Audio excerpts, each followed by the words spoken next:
Hi everyone, here we've got UMIDIGI A9 and let me share with you how to change the sleep time, the timeout, the screen timeout on this device.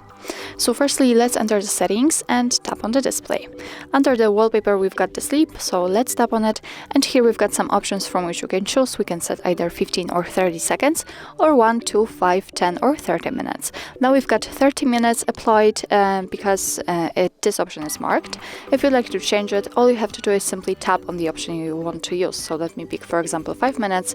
And as you can see, it immediately changes. So it means that from now on, after 5 minutes of an activity, this device will black out. So actually, that's all. This is how to change the screen timeout in your UMIDIGI A9. Thank you so much for watching. I hope that this video was helpful, and if it was, please hit the subscribe button and leave the thumbs up.